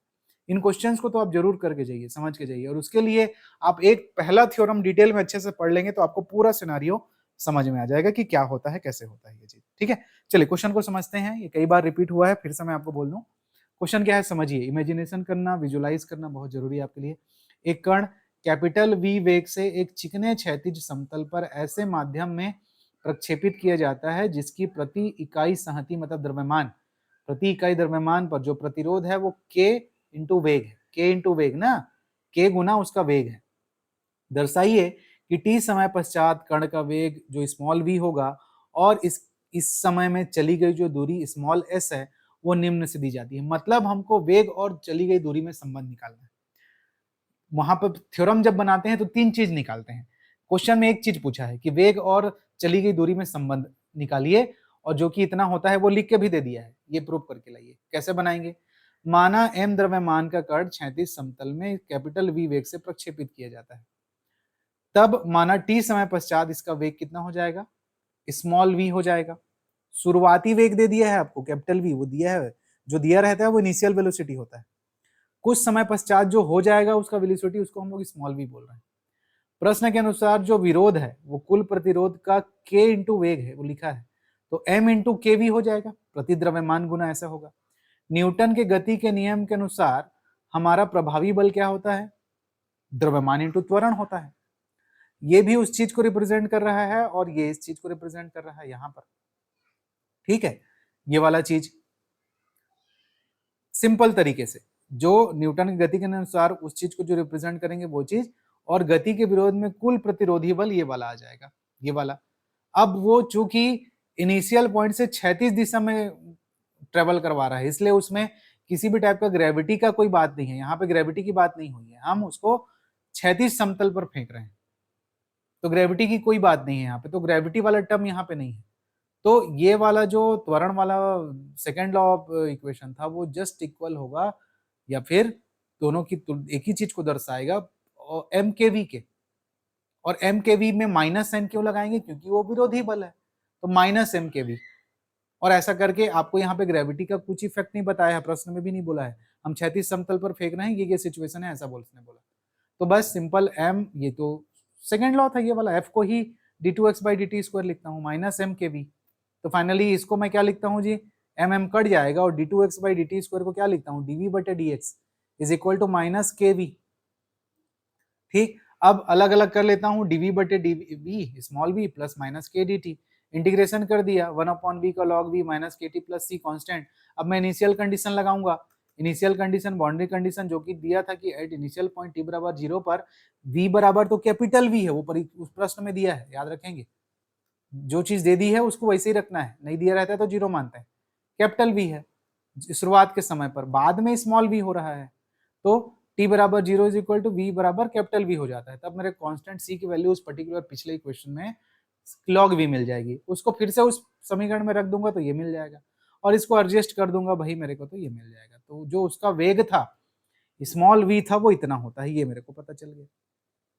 अब फिर से ये 2 चीजें पूछा था ना, एक तो बताइए कि उसका वेग इतना होगा, वो बोला था, ये हमने प्रूफ कर दिया, और बोला है कि वेग और दूरी में संबंध निकालो, तो इसी को और एक्सपेंड करेंगे, क्योंकि वेग निकाले हो ना, तो स्मॉल v को आप क्या लिख सकते हो, देखो इस स्मॉल v को आप लिख सकते हो dx बटा dt, ये capital V e to the power minus K T. अब x x और t एक तरफ करते हैं जी, जमाते हैं इसको, तो ये dx और t एक तरफ, दोनों पक्षों को इंटीग्रेशन कर दीजिए, और इंटीग्रेशन करेंगे तो मान लेते हैं मैक्सिमम चली गई दूरी s है, जीरो से चल के वो s तक जाता है, तो इंटीग्रेशन की लिमिट लगा दिए, जीरो से s ds is equal to capital V zero से t e to the power minus K T dt, क्योंकि एक टाइम भी तो बोलेगा, एक पर्टिकुलर टाइम पर पहुंच के इतना पाया।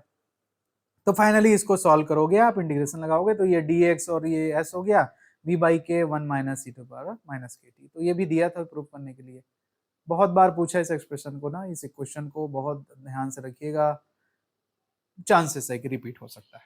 तो इजी था, इसमें एक चीज पूछा था, तो देखो अब थ्योरम बनाने से अच्छा है ये, थ्योरम में तीनों चीज डिराइव करके निकालना पड़ेगा, लेकिन अगर थ्योरम ही नहीं समझ में आया है तो फिर ये क्वेश्चन कैसे बना पाओगे आप, है ना। एग्जामिनर तो चाहता है कि आप कम मेहनत करिए, आपको क्वेश्चन अटेम्प्ट करिए, लेकिन अगर आपने विजुअलाइजेशन ही नहीं है आपकी, आप वहां पे थ्योरम्स को अंडरस्टैंड ही नहीं किए हैं, तो कैसे बनाएंगे आप। नोटेशंस, इंटीग्रेशन, ये सारी चीज फास्ट होनी चाहिए, ठीक है। चलिए मैं जल्दी से और क्वेश्चन पे बढ़ता हूँ आगे। तो ये तो हमने बना लिया, ये क्वेश्चन भी इंपॉर्टेंट है जी, रिपीट हुआ है, समझिए इसको क्या बोलता है। एम द्रव्यमान का एक कण गुरुत्व के आकर्षण के अंतर्गत ऊर्ध्वाधर ऐसे माध्यम में गिर रहा है। अब आपको गिरने वाला थ्योरम पूरा दिमाग में क्लियर होना चाहिए, जिसका प्रतिरोध उसके वेग के कितने गुना है जी, म्यू गुना है। अब वहां के गुना होता है, यहाँ म्यू गुना बोल दिया। यदि कण को स्वतंत्र रूप से विश्राम अवस्था से छोड़ा जाए, ऊपर जब भी स्टार्ट करता है तो जीरो ही होता है इनिशियल पोजीशन में, आपको पता है, तो सिद्ध कीजिए कि टी समय में कण द्वारा चली गई दूरी इतनी होगी। मतलब हमको दूरी और समय में संबंध निकालना है, एक चीज वो दे दिया है इतनी होगी करके। अब देखने से लोगों को लगता है कि बहुत अटपटा सा है, क्या एक्सप्रेशन निकल के आएगा, कैसे बनाऊंगा, बहुत ईजी है। देखिए थ्योरम तो वही है नीचे गिरने वाला। माना भाई एम द्रव्यमान का कण टी समय में x दूरी चलकर v वेग प्राप्त करता है, बोल दिया है कि प्रतिरोधी बल म्यू गुना है, तो म्यू गुना वेलोसिटी। इस प्रकार कण पर नीचे की ओर लगने वाला बल, अब कण की ओर नीचे की ओर गिर रहा है तो उसका द्रव्यमान नहीं लगेगा जी, mg, और प्रतिरोधी बल तो विरोध करता है तो माइनस म्यू वी, कोई दिक्कत नहीं, सिंपल है। और न्यूटन की गति के नियम के अनुसार इसी बल को हम कैसे निरूपित करते हैं, एमएफ से, और दोनों चीज जब सेम सेम चीज को दिखाता है तो दोनों बराबर होंगे ना, यही चीज तो करते आए हो अभी तक आप। तो दोनों तरफ पक्षों से यहाँ पर M D two X by D T square M G minus mu V, दोनों पक्षों से एम को कटाना है तो यहाँ बटे में एम आ जाएगा, ठीक, यहाँ बटे में एम आ जाएगा, और इसको D two X by D T square को मैं क्या लिख लूंगा, डीवी बटा डी टी। मुझे x और t के बीच संबंध निकालना है स्टूडेंट, मुझे x और t के बीच संबंध निकालना है, तो मेरे को v को विलोपित करना पड़ेगा। v को विलोपित करने के लिए एक बार मैंने इसको dv बटा dx लिखा, और dv बटा dx को इधर सेटअप करके हमने जब इसको जमाया तो v के रूप में सबसे पहले तो ये एक लीनियर डिफरेंशियल इक्वेशन मिलता है, रैखिक अवकल समीकरण मिलता है, जिसको हल करने के लिए IF निकालोगे, फिर पूर्ण हल निकालोगे तो ये मिलेगा। ये स्टेप्स मैं एक्सप्लेन नहीं कर रहा हूँ, आप इसको समझिएगा पीडीएफ से, आसानी से समझ में आ जाएगा ना। तो इतना जब इस लीनियर डिफरेंशियल इक्वेशन को आप रख के सॉल्व कर लेते हो पूर्ण हल के तौर पे, तो ये मिलता है, ये वाला ये पद मिलता है v के फॉर्म में।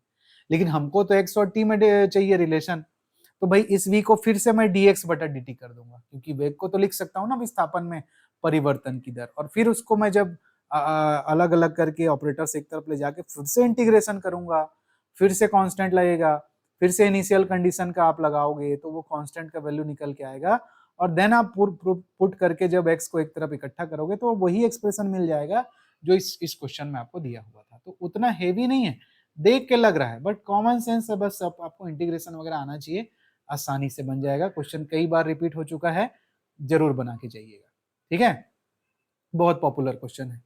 चलिए फिर से क्वेश्चन ले रहा हूं मैं, फिर एक टॉपिक को कवर करते हुए इस क्लास को जल्दी से एंड करेंगे। इस क्वेश्चन को भी देखिए, एम द्रव्यमान का एक कण ऊर्ध्वाधर गुरुत्व के अंतर्गत प्रक्षेपित किया जाता है, फेंका जाता है, वायु का अवरोध वेग का m के गुना है, दे दिया है वेग का कितना गुना है, m के गुना है। यदि कैपिटल V सीमांत वेलोसिटी है, टर्मिनल वेलोसिटी है जो कि लास्ट में प्राप्त होती है आपको पता है, तथा लैम्डा v प्रारंभिक वेग है, प्रारंभिक वेग को जो हम लोग स्मॉल v लेते हैं उसको कितना दे दिया है जी, लैम्डा v दे दिया है, तो दर्शाइए कि कण द्वारा प्राप्त अधिकतम ऊंचाई निम्न है। ऊंचाई पूछा है, यहां से समझ में आया, जब लास्ट लाइन को मैं पढ़ा तब मेरे को समझ में आया कि ये नीचे से ऊपर फेंकने वाला थ्योरम का कंसेप्ट इसमें लगेगा और उस आधार पे बनेगा। तो ऊंचाई निकालनी इतनी होगी, ये निकाल के आना है। तो भाई एम द्रव्यमान के कण को ऊपर की दिशा में फेंके जाने पर कण नीचे की दिशा में अवरोधी बल एम के भी लगता है, वो दिया है आपको, एम के गुना है मतलब वी का एम के वी।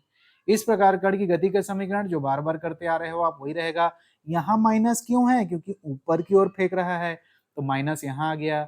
दोनों पक्षों से एम एम कटा दिए जी, ये माइनस बचा, इसको थोड़ा सा और सेट किए तो ये आया। ये तो प्रमेय में भी किए थे आप, है ना। अब इस क्वेश्चन में हमको सीमांत वेलोसिटी v ज्ञात करने के लिए कण के त्वरण को 0 होना पड़ता है। जब कण का त्वरण 0 होता है उस कंडीशन में सीमांत वेलोसिटी प्राप्त होती है। तो इस पर्टिकुलर एक्सप्रेशन में जब मैं इस टर्म को 0 रखूंगा तो यहाँ पे स्मॉल v के जगह कैपिटल V रख दूंगा। उसकी सहायता से मेरे को इस पर्टिकुलर टर्म की वैल्यू मिल जाएगी, आपकी कांस्टेंट k की वैल्यू निकल जाएगी।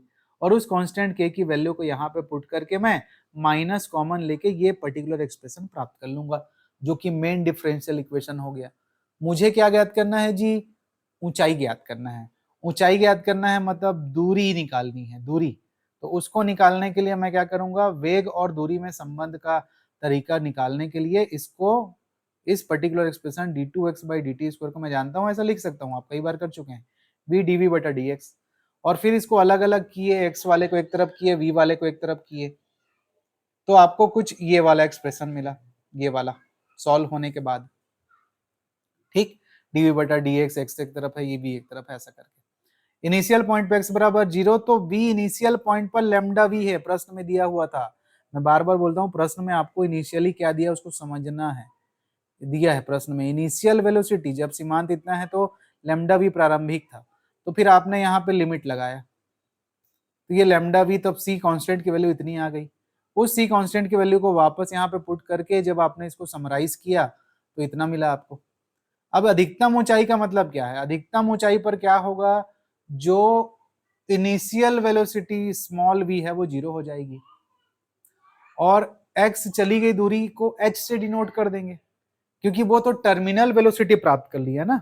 अधिकतम हाइट पे उसका वेलोसिटी v है, कैपिटल V। स्मॉल v में अब कोई बदलाव नहीं है, चेंज नहीं है, तो वो 0 हो गया। तो अधिकतम हाइट पर x बराबर h पर small v is equal to 0, then put the values here. तो आपने ये सारी चीजें पुट आउट की, तो आई h का मान फिर आप यहाँ पे ट्रांसफर करोगे तो वही निकल के आएगा जो प्रश्न में आपको लिख के दिया रहेगा कि भाई प्रूफ करना है, ठीक। तो ये बड़ा ही अच्छा क्वेश्चन है, मैं उन्हीं, ऐसा लग रहा है मैं उन्हीं थ्योरम्स को रिपीट कर रहा हूँ। अगर आप ईमानदारी से इस क्लास को देखते हैं और इन नोट्स को रिवाइज कर लेते हैं तो ये सारी चीजें आपके दिमाग में अच्छे से बैठ जाएंगी। और ये डेफिनेटली चीजें ये आती हैं ना, क्योंकि ये चैप्टर बहुत बड़ा है, यूनिट बड़ा है, तो ये वैसे सेक्शन है जिसको आप थोड़ा सा हिट कर सकते हो। तो यहाँ तक जो मैंने कवर कराया आपको, ये जो 3 क्वेश्चन कराया है और जो अभी तक ये थ्योरम्स कराए, वो अवरोधी माध्यम वाले चीजें थी कि अवरोधी माध्यम में जब हम गति करते हैं तो न्यूटन के रूल इस तरह से बदलते हैं। इसका सबसे अच्छा एग्जांपल मैंने आपको बताया, मिसाइल्स, जो बॉम्बर होते हैं, जो बम वगैरह ऊपर से गिराए जाते हैं डिफेंस के फील्ड में, या फिर और भी जो चीजें जो अवरोध के माध्यम में गति कर रही हैं, बुलेट वगैरह या गाड़ियों का एग्जाम्पल ले लीजिए, वो सारी चीजों पे इस तरह के रेजिस्टेंस वगैरह लगते हैं और ये उसके एक्चुअल चीजों को बताएंगे, ठीक। तो शूटिंग, निशानेबाजी, इन सब में अगर आप स्पोर्ट्स में भी निशानेबाजी में जाएंगे तो आपको इसी चीज की पढ़ाई करनी पड़ेगी कि भाई अगर आप निशाना लगा रहे हैं, एयर का गति इतना है, वायुमंडल में इतनी रफ्तार से हवा चल रही है, तो आप जब उसको शूट करेंगे, निशाना लगाएंगे, तो उस पॉइंट पे वो शूट नहीं होगा। तो उस चीज को कैलकुलेट करके कि हवा की रफ्तार कितनी चल रही है, तो मेरे को अपना स्पीड कितना रखना पड़ेगा, कितने एंगल पे आपको शूट करना पड़ेगा ताकि आपका वो जाके सही जगह पे शूट हो, वो सारी चीजें मैथमेटिकली, फिजिक्स या मैथमेटिक्स के तौर पे कहूँ मैं तो इन्हीं सब चीजों से निकाली जाती हैं।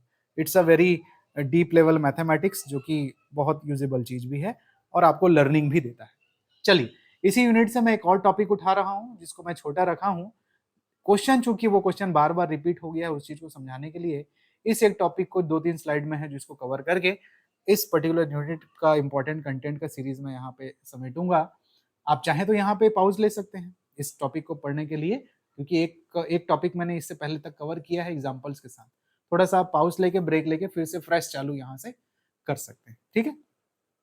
ओके, तो ये टॉपिक जो है इसको कहते हैं कि motion of particle of varying mass. ऐसे पार्टिकल जो चलते हुए जाते हैं तो उनके द्रव्यमान में भी परिवर्तन होता है, ठीक। गति करते हुए उनके जो द्रव्यमान है उसमें परिवर्तन होते रहता है।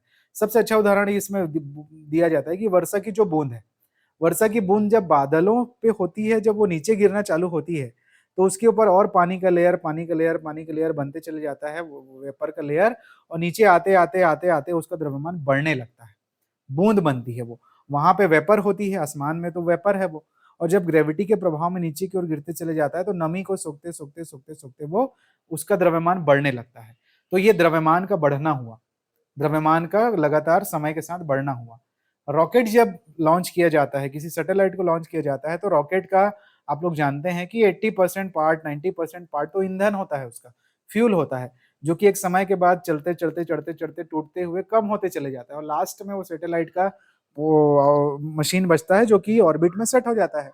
तो वो जैसे जैसे ऊपर की ओर गति करते जाता है, उसके द्रव्यमान में कमी होती जाती है, उसको द्रव्यमान का ह्रास होना बोलते हैं।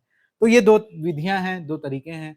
हमको इसी अवस्था में गति कैसे होती है, क्या उसका वेग होगा, क्या कंडीशन में उसका एक्सेलरेशन होगा, वो सब चीज को स्टडी करते हैं। तो ये उस तरह का मैथमेटिक्स एक तरह से। तो ऐसी अवस्था में गति, जबकि गतिमान द्रव्यमान विचरण करता है, चेंज होता है। वर्षा की बूंद बादल से होकर गिरना, रॉकेट में द्रव्यमान का घटना, ये उसका उदाहरण है।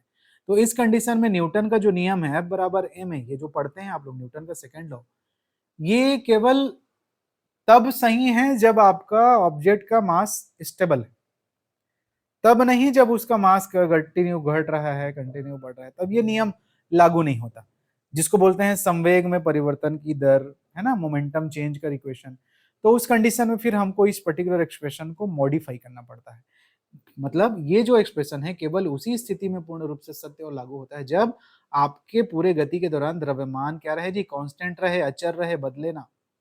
लेकिन हम ऐसी स्थिति के बारे में बात नहीं कर रहे हैं। न्यूटन की गति का द्वितीय नियम मूल रूप से ऐसा होता है, एमवी। एमवी मतलब क्या होता है जी, द्रव्यमान गुणित वेग, जिसको संवेग बोलते हैं, और संवेग में परिवर्तन की दर को न्यूटन का द्वितीय नियम बोलते हैं, जो कि बल के रूप में परिभाषित होता है।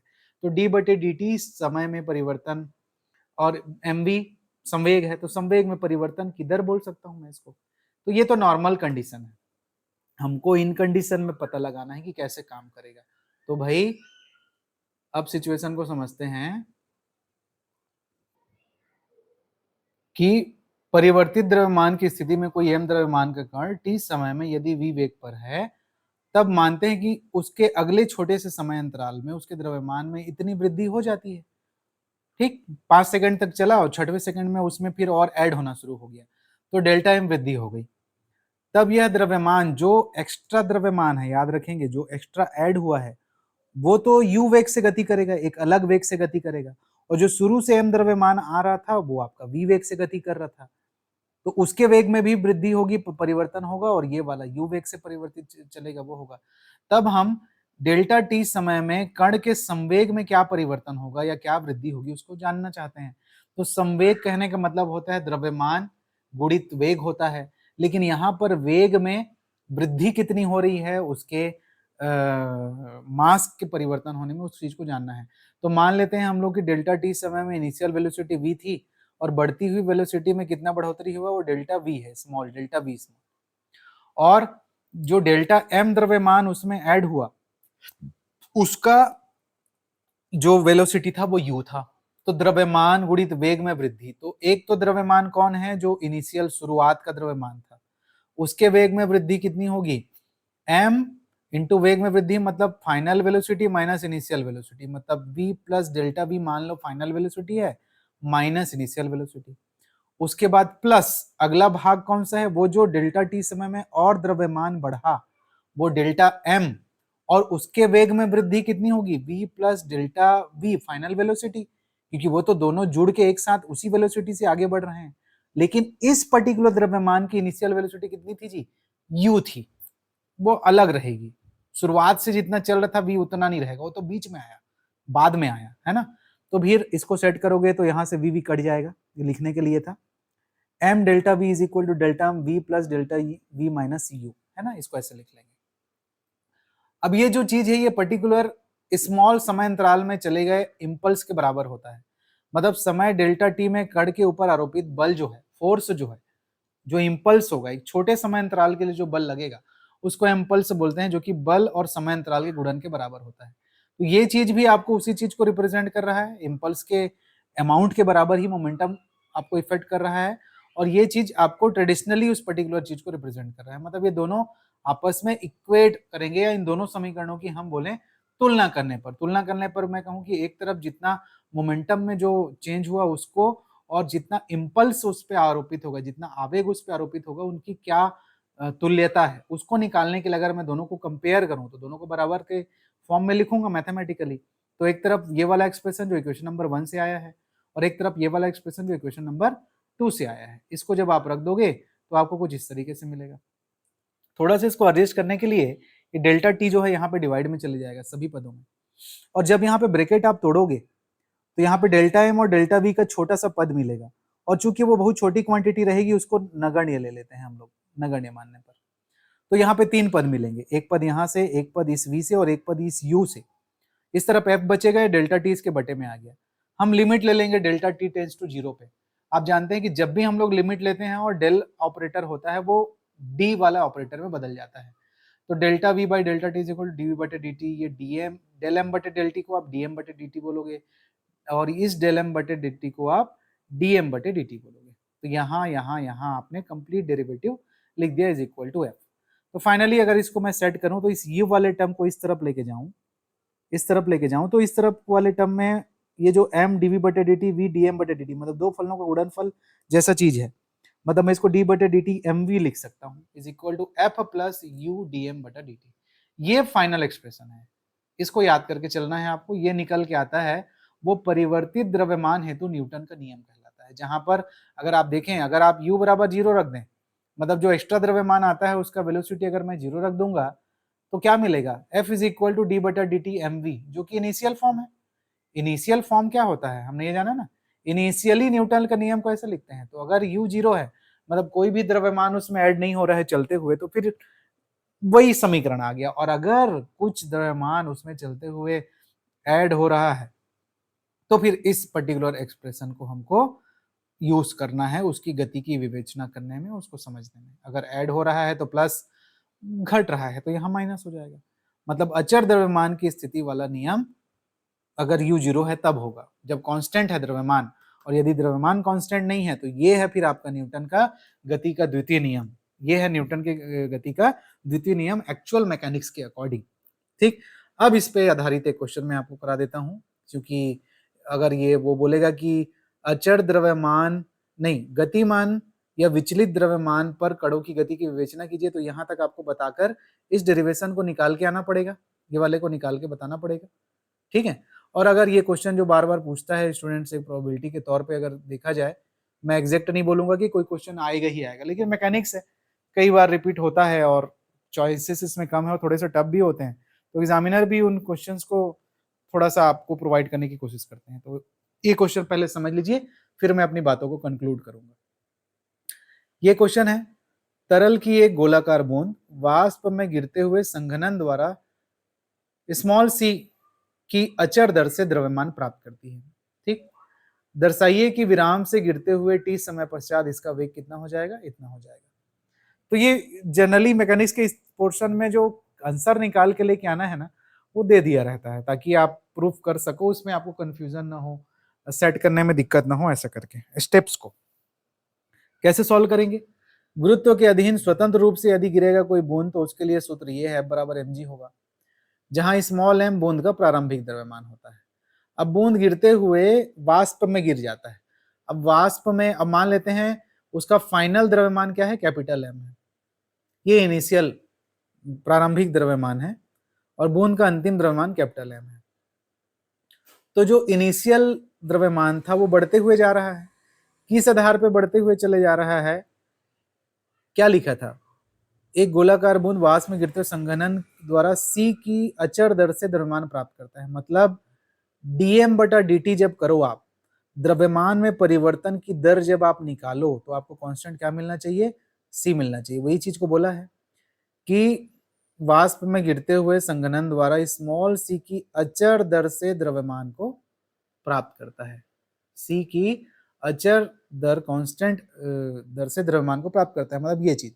तो ऐसा कब आप कर पाओगे, जब ऐसा लिखोगे आप, मतलब small m is equal to capital M plus C T, समय के अनुसार, क्योंकि द्रव्यमान उसका बढ़ रहा है, समय के अनुसार इतना अमाउंट ऑफ द्रव्यमान उसका बढ़ रहा है। तो ये समीकरण है, बोला ये चीज है समीकरण में। उसको ऐसे लिख के फिर ये प्राप्त करेंगे आप। ठीक, इसका रिवर्स मोड है वो। ये प्रश्नानुसार ये बोला कि द्रव्यमान में परिवर्तन की दर एक कांस्टेंट सी प्राप्त होती है, तो इसको अगर मैं इंटीग्रेट कर दूंगा तो ये मिल जाएगा। मैं ऐसा भी बोल सकता हूँ आपको, ये एक्सप्रेशन मैंने प्राप्त कर लिया कि मेरा small m is equal to capital M plus ct है, तथा प्रारंभ में द्रव्यमान इनिशियल वेलोसिटी वो एक्स्ट्रा जो ऐड होता है उसका इनिशियल वेलोसिटी क्या होगा, 0 होगा ना। जो द्रव्यमान इनिशियली जो जुड़ रहा है उसका तो u 0 होगा, शुरुआत में तो उसका कोई वेलोसिटी नहीं है इनिशियली। तो अब हम लोग उस पर्टिकुलर समीकरण का यूज करेंगे जो हमने पढ़ा, ये वाला समीकरण का, न्यूटन के गति का नियम विचलित द्रव्यमान के लिए, जो कि होता है डी बटे D T M V is equal to U F plus U plus D M बटे डी टी। तो डी बटे डी टी इस स्मॉल एम के जगह आप ये रखोगे, वी अपनी जगह पर है, एफ के जगह होता है एम जी, तो स्मॉल एम के जगह मैं ये रखूंगा, और u dm बटा dt था, तो u मेरा इनिशियली वेलोसिटी उस पर्टिकुलर द्रव्यमान का 0 है, वो बाद में अपना वेग प्राप्त करेगा इसलिए 0। तो ये आपने यहाँ पे पुट कर दिया। ठीक, अब ये पुट करने के बाद आपको उसको सेट करना है d बटे D T M plus C T G is equal to 0 है, ऐसा। इसका आप समाकलन कर दीजिए, दोनों पक्षों का समाकलन कर दीजिए। तो दोनों पक्षों का समाकलन करेंगे ऐसे, t के सापेक्ष में तो dt हियर dt यहाँ पर, और इस तरफ ऐसा भी समाकलन हो गया, ये dt आएगा यहाँ पर और एक प्लस कांस्टेंट बनेगा, तो ये वाला dt से ये वाला dt कट जाएगा ऐसे, तो इस तरफ तो ऐसे ही बचेगा m plus C T V, और यहाँ पर अगर इसको आप t मानोगे, मतलब फलन के अंदर फलन है, तो g तो अपनी जगह पर है, m प्लस सी टी का whole square, X square by 2 आएगा, x का एक्स स्क्वायर बाई 2, और m प्लस सी टी में फलन का फलन है तो एक c भी आएगा नीचे, और प्लस एक कांस्टेंट है। ठीक, अब आप बाउंड्री कंडीशन प्रारंभिक बिंदु पर t बराबर 0 होता है तो v बराबर भी 0 है जी आपका इनिशियल, जिससे कि आपको इस पर्टिकुलर कांस्टेंट की वैल्यू मिल जाएगी जब इस बाउंड्री कंडीशन को यहाँ पे लगाएंगे, तो इस एक ही मान इतना मिल जाएगा। उसको वापस ले जाके इसमें रख दीजिए इस पर्टिकुलर एक्सप्रेशन में, तो फाइनली यू हैव, उसको एडजस्ट करते हुए आपको ये चीज मिल जाएगा। ये देखिए ये वाले टर्म, ठीक, उसको यहाँ पे रख दिए, ये कांस्टेंट रख दिया, और फिर आपको सेट करना है, आपको v का मान निकालना है। तो आपने ये चीज यहाँ पुट किया, या दोनों तरफ से g बटे 2c कॉमन निकाला, m प्लस सी टी का होल स्क्वायर तिर्यक गुणा किए, माइनस एम स्क्वायर बटे m प्लस सी टी है, उसको और थोड़ा सा सेटअप किए, इसको आप विस्तार करोगे, ओपन करोगे, ब्रैकेट हटाओगे तो m स्क्वायर कट जाएगा, 2m सी टी बचेगा plus C T C square T square, इसको भी थोड़ा सा एडजस्ट करके फाइनली आप ये एक्सप्रेशन प्राप्त कर लोगे। तो ये चीज इसीलिए परीक्षा में दी जाती है कि आप यहाँ तक पहुंचिए, यहाँ तक पहुंचने के बाद स्टूडेंट्स को लगता है कितना सेट करें, क्या प्राप्त करें, तो यहाँ तक आपको प्राप्त करना है। वो बोला है कि एक समय के बाद चली गई वेलोसिटी इतनी होती है, उसका बताइए। तो ये मैंने उस पर्टिकुलर एक्सप्रेशन पे जो समीकरण हमने सीखा अभी, जो वेरिएबल मास के लिए न्यूटन का नियम आपने पढ़ा है, ये वाला समीकरण, इसके आधार पे ये क्वेश्चन बना हुआ था, इसको याद कर लीजिएगा। अब आप कितना याद करते हैं, एग्जैक्ट उसको समझ के बनाते हैं, वो आपके ऊपर है, आपकी कैपेसिटी है। ठीक, तो आज का क्लास मैं यहीं पे खत्म करता हूँ, इसको कंक्लूड करता हूँ। देखिए इस यूनिट में, इस पर्टिकुलर यूनिट में आज हमने जाना कि अवरोधी माध्यम क्या होता है, उसमें ऊपर की ओर गति करेंगे, नीचे की ओर गति करेंगे, तो वेग के प्रोपोर्शनल है तो क्या होगा प्रमेय, वेग के वर्ग के प्रोपोर्शनल है तो क्या होगा प्रमेय, ये हमने जाना। और उस पर आधारित बहुत जो इंपॉर्टेंट क्वेश्चन थे उसको मैंने 3-4 क्वेश्चन आपको कराए। उसके बाद अवरोधी माध्यम में द्रव्यमान भी जब गति करते हुए द्रव्यमान भी घटता बढ़ता है तो फिर क्या सिचुएशन होता है, उसके बारे में हम लोगों ने स्टडी की, और उस पे आधारित एक क्वेश्चन आपको बताया मैंने, है ना। तो इस पर्टिकुलर यूनिट में अभी तक मैंने ये चीज आपको कराया और ये आपको कराया ना, ये वाला बेरिंग मास, और इससे मैं उम्मीद करता हूँ कि 10 नंबर के क्वेश्चन इतने जो पढ़े उससे आपको मिल जाए। ठीक, क्योंकि इसमें और ये अपने आप में चैप्टर है, मैं बोल रहा हूँ ये अपने आप में चैप्टर है, पोलर कोऑर्डिनेट्स, सिलेंड्रिकल कोऑर्डिनेट्स के कुछ चीजें आएंगी, केपलर का लॉ है, सेंट्रल ऑर्बिट है, रॉकेट का मोशन है, मोशन ऑफ पार्टिकल 3 डायमेंशन, तो अपने अपने आप में चैप्टर है। मैंने अभी आपको 2 चैप्टर कराया, तो इतना लंबा लगा, लगभग बहुत शॉर्ट करने के बाद भी, स्टेप्स को ना समझाने के बाद भी 1 घंटे से ऊपर की क्लास बन गई, है ना। तो इसी को ही, इतना ही जिस्ट पढ़िए, जिनका एग्जाम बहुत पास है, जिनका एग्जाम बहुत पास है वो लोग बस इसी को पढ़िए, जितना मैंने इस यूनिट के लिए बताया उतना ही करिए, और होप करिए कि आपको इतने में से एक 10 नंबर का चीज इस यूनिट नंबर 4 से भी मिल जाए, और बाकी से भी अगर आप तो जो भी 70-72 नंबर का पेपर होगा उसमें से आप हर यूनिट से 10-10 नंबर का भी अगर बना लेते हैं तो आप बहुत अच्छा कर रहे हैं मैकेनिक्स में, क्योंकि जब ये ईयर वाइज का पेपर हुआ करता था, अभी तो सेमेस्टर में है आपका ये पेपर, जब ये ईयर वाइज का पेपर हुआ करता था तो 90% लोग इसमें फेल होते थे। ठीक, बीएससी करने वाले 90% लोग मैथ्स के इस पेपर में फेल होते थे, उनका बैक लगता था, उनको सप्ली आता था। अगर आप इतना करके, जितना हमने आपने इतने दिनों में ये चीज पढ़ के अगर आप इस पेपर को निकाल लेते हैं तो आपके लिए बहुत अच्छा रहेगा, बाद में ये आपको बर्डन नहीं देगा। तो ठीक है स्टूडेंट्स, यहाँ तक आप लोग करके रखिए। अब अभी तक जितना नोट्स हम लोगों ने ये 5 क्लास में कंप्लीट किया है उसका एक कंबाइंड फाइल आपको व्हाट्सएप ग्रुप में मिल जाएगा, आप वहां से उसको डाउनलोड कर लीजिएगा और पीडीएफ से देख देख के पढ़िएगा। अब आप लोग थोड़ा सा, जिनका एग्जाम बहुत पास है वो लोग पेन पेपर मोड पे पढ़िए। अगर आपको समझ में आ गया है, कुछ चीजें स्टेप से समझ में आ जा रही है तो वीडियो देखने की कोई जरूरत नहीं है। मैं बहुत आपको फोर्स नहीं करता कि आप वीडियो देखिए ही। एग्जाम पास आने पे वीडियो बहुत देखना उतना हमारे पास समय नहीं रहता। हाँ, जो बच्चे शुरू से हमारे साथ पढ़ते हैं, जुड़ जाए रहते हैं, उनको तो मैं सलाह ही देता हूँ कि आप एक बार वॉच कर लेंगे और फिर बाद में जब हर यूनिट का नोट्स आता है तो आपका दिमाग भी खुलेगा और अच्छे से आपकी अंडरस्टैंडिंग भी डेवलप होगी। तो आपके ऊपर है, ये नोट्स मैं आपको प्रोवाइड कर दूंगा पूरे यूनिट का, जितना भी टॉपिक मैंने अपने तरफ से कंप्लीट किया है, और आप उसको थोड़ा सा समझ के अपने पेपर को अच्छा करिए, यही मेरी उम्मीद है आपसे। और इसके अलावा कोई डाउट वगैरह रहेगी, किसी तरीके की चीजें अगर हम समय रहते और आपसे करा सकते हैं, कुछ चीजें डिमांड पे आती हैं ना, तो फिर मैं आपके लिए और भी कुछ क्लासेस यहाँ पे डिलीवर करने के लिए, या और भी हेल्प आपको जैसा रहेगा उसके लिए फिर मैं आपके लिए अवेलेबल होऊंगा। ठीक है, तब तक के लिए आप लोग अच्छे से इसको प्रिपेयर करिए। All the best for your exams. Thank you.